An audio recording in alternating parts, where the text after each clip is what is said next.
If you complain to those guys, they will tell you, just shut up. Just shut up. Let's go. I did go Ghana to catch a good time.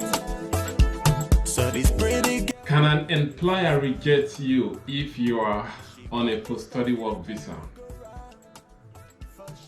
Good question. Like the video, hit the red subscribe button, and let's get into this.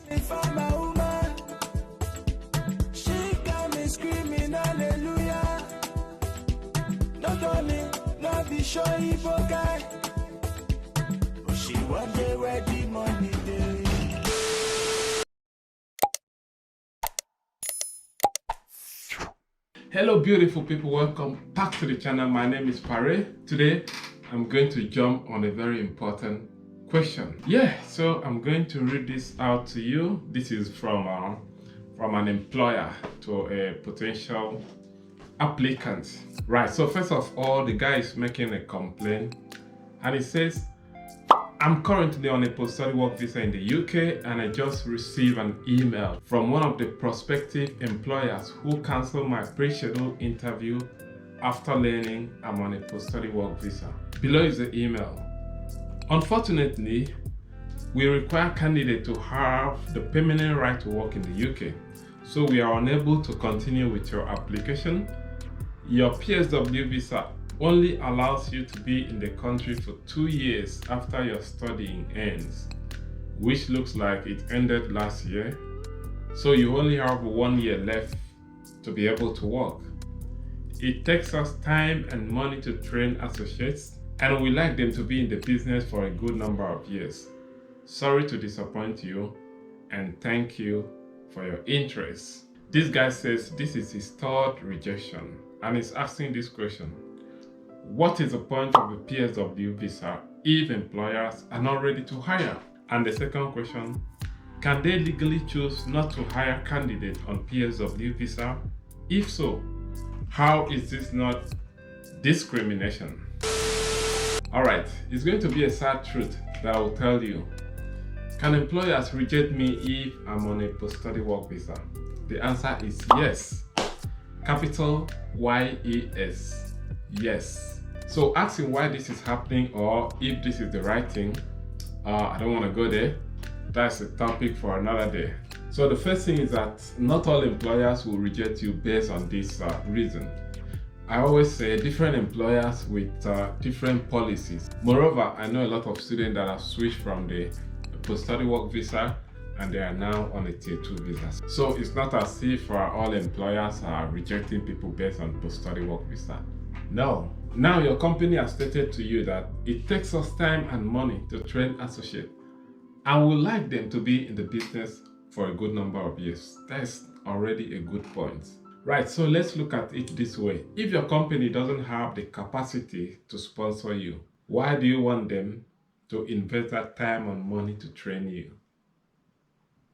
Why? So that when you finish, you go back to your country? Nah, it doesn't work that way. Now, let's assume they even have the capacity to sponsor you.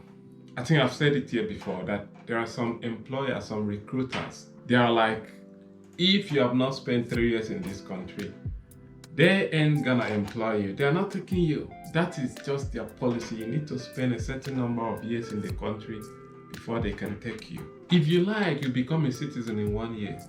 They don't care.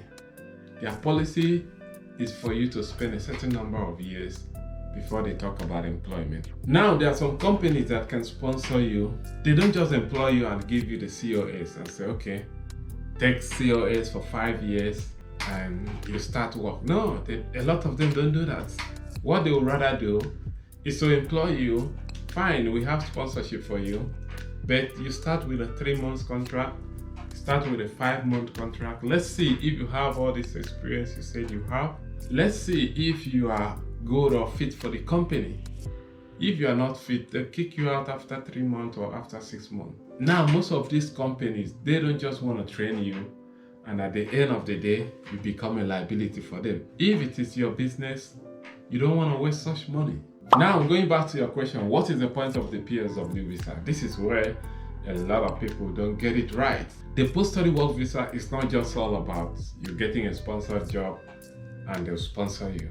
No. Now, they gave you that visa and said you can do any work that you like without sponsorship. 2 years. I don't know how you understand this, but the way I understand it is that, okay, I finished from animal science or crop science.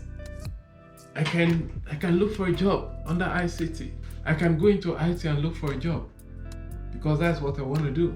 Do you understand? And not the animal science that I came from.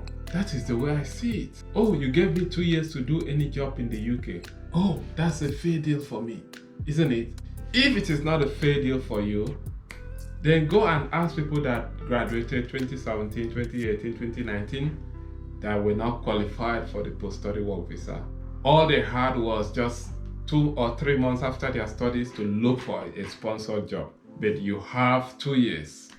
If you complain to those guys, they will tell you, just shut up. Just shut the fuck up. Most of them struggle with that 2 to 3 months to land themselves a sponsored job in the UK. And a lot of them are still here. So if you have 2 years, you are a legend. You are a legend.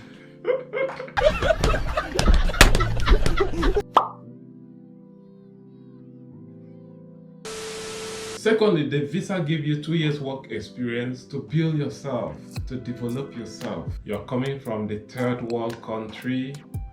You don't have a work experience, you don't have a UK work experience. In some areas, some sectors, some fields, you don't have it. And some of the employers are bent on the UK work experience. If you don't have the UK work experience, bro, no employment for you. So you need the 2 years to build yourself. Build yourself. Do you understand? Get into your field and start working. That's why I tell a whole lot of people, the moment you finish your studies, you don't need to do that job that you're still doing as a student. Get into your field and start working. Now the 2 years is for you to get into your field. Don't look at the sponsorship first because you might miss out. Now let me shock you with the truth. If you get into your field and start working, the first company might not give you sponsorship. Probably 3-6 months, you might leave the company. The second company might not give you sponsorship. Probably 1 year or 1 year and a half. But you are preparing yourself for the third company that will give you sponsorship because you have a UK work experience. You are a graduate, you are qualified for everything. Now your second question. Can they legally choose not to hire candidates on post-study work visa? If so, how is this not discrimination? I think the point I've made just explain and cleared your mind. So my brother, go and develop yourself. Don't look at everything in the eyes of discrimination. Otherwise, you are going to lose the race. My name is Pare. I just came to make a common sense. Like, share, comment, and subscribe to the channel. And I will see you guys in my next video. Peace!